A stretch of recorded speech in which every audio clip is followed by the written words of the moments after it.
संवेदु अधिकारी बड़े एक्शन लेते हुए नजर आ रहे हैं और अब यहां पर डिपोर्टेशन की प्रक्रिया भी घुसपैठ की बहुत तेज हो चुकी है। चलिए आगे बढ़ते हैं और आपको खबर बता दें नोएडा पुलिस से जुड़ी हुई, जहां पर नोएडा पुलिस को बहुत बड़ी कामयाबी मिलती हुई नजर आई है। हत्या का मुख्य आरोपी मुठभेड़ में गिरफ्तार हो चुका है। बड़ी खबर आपको बता रहे, आरोपी हरनाम सिंह के पैर में गोली लगी है।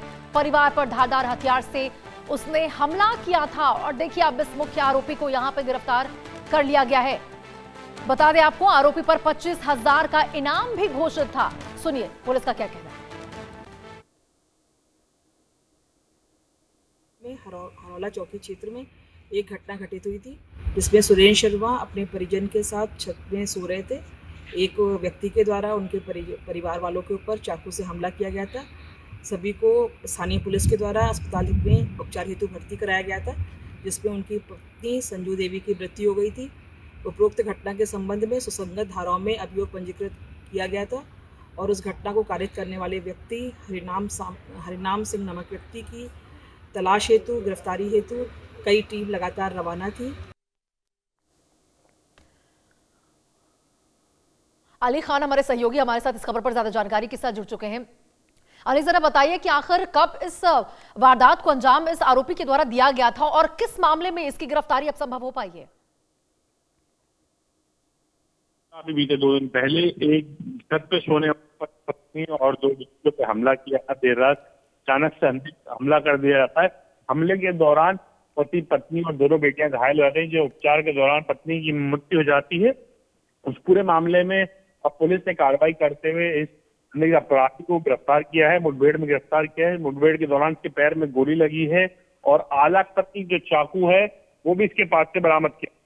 पुलिस तलाश कर रही थी, लगातार दबिश दे रही थी, क्योंकि हरनाम सिंह जो है ये वही पड़ोस का रहने वाला है और बताया जा रहा था कि आपसी विवाद के चलते गुस्से में आके इसने उन पे हमला कर दिया। अब जैसे पुलिस ने देर रात इसे एनकाउंटर में इसके पैर में गोली लगी है और अब इसे गिरफ्तार कर लिया गया। बाकी तमाम जो जांच है पुलिस कर रही है, इसे पूछताछ करेगी, तमाम साक्ष्यों का संकलन करेगी।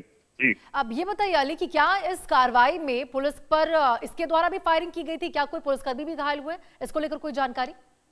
बिल्कुल, जिस दौरान पुलिस ने इसे रोकने की कोशिश करी उस दौरान इसने पुलिस पे फायर करा, पर गनीमत ये रही कि कोई पुलिसकर्मी घायल नहीं हुआ और पुलिस की जवाबी फायरिंग में इसके पैर में गोली लगी है।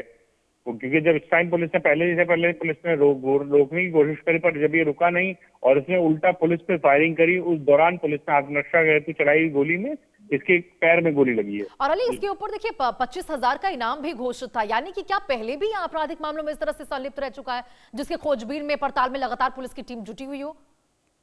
बिल्कुल, हत्या का मामला था, हत्या और कई लोग घायल थे। इसके चलते पुलिस ने तत्काल गिरफ्तारी के लिए इससे 25,000 रुपए का इनाम घोषित कर दिया था और तत्काल गिरफ्तारी भी करी गई और तत्काल इस पर कार्रवाई करते हुए इसे गिरफ्तार किया गया। इसके मुठभेड़ में पैर में गोली लगी है। इसके पास से जो सामान थे, आलाकत चाकू था, वो तमाम चीजें बरामद करी गई हैं और ये पुलिस के लिए एक बड़ी कामयाबी मानी जा रही। मात्र 48 घंटे में पुलिस ने इस पूरे मामले को खोल दिया है। जो पूरा हत्याकांड था उसे पूरा खोल दिया है।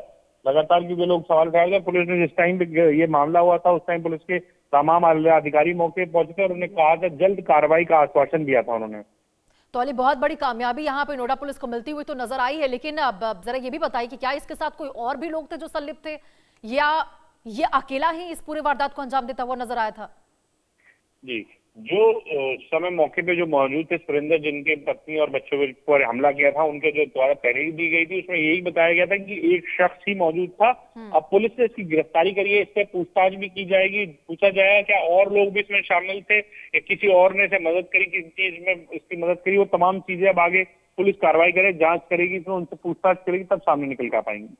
मैं चाहूंगी अली, आप जरा स्पष्ट रूप से बताएं कि आखिर किन वजहों से इसके द्वारा हमला किया गया था? अपने परिवार के ऊपर इस प्रकार से हमला करना, क्या वजह रही थी इसके पीछे? बिल्कुल, मैं आपको बता दूं कि हमला करने की जो वजह रही कि जो परिवार छत पे सो रहा था, 22-23 मई की रात है, परिवार छत पे सो रहा था और सोने के दौरान अचानक से एक व्यक्ति हमला कर देता है। हमले में 4 परिवार के लोग थे, 2 बेटियां, पति और पत्नी, चारों लोग घायल हो जाते हैं और घायलों को जब अस्पताल ले जाता है पर इन्हीं को मृत्यु घोषित कर दिया था। फिर पुलिस ने तमाम पूछताछ पड़ताल करी और उसके बाद इसे गिरफ्तार की गई।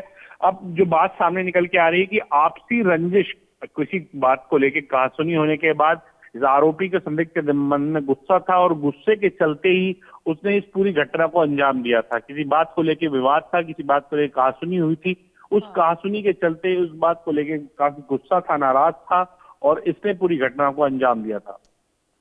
लेकिन अली देखिए, बहुत हैरान करने वाला और सनसनीखेज ये मामला है, क्योंकि इस प्रकार से किसकी मानसिक स्थिति कैसी हो, परिवार ने ये सोचा नहीं होगा, बेटियों ने या फिर पत्नी ने ये सोचा नहीं होगा कि उसके पति के द्वारा ही इस तरह से इस आपराधिक कृत्य को अंजाम दिया जाएगा। जरा ये बताइए अली कि तमाम जो पड़ोसी हैं या फिर जो आस पड़ोस में रहने वाले लोग हैं, उनका क्या कहना है? क्या उनके परिवार के बीच में लगातार ऐसे विवाद होते रहते थे और अचानक से इसके द्वारा इस तरह से हिंसक कार्रवाई की गई?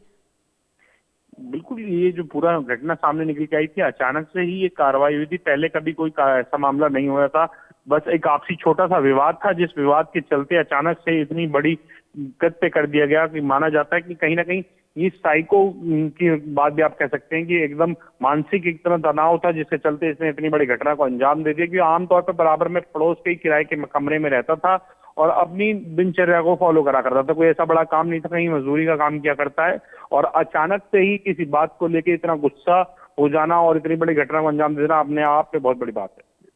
ठीक है, बहुत बहुत शुक्रिया अली आपका इस तमाम जानकारी के साथ जुड़ने के लिए।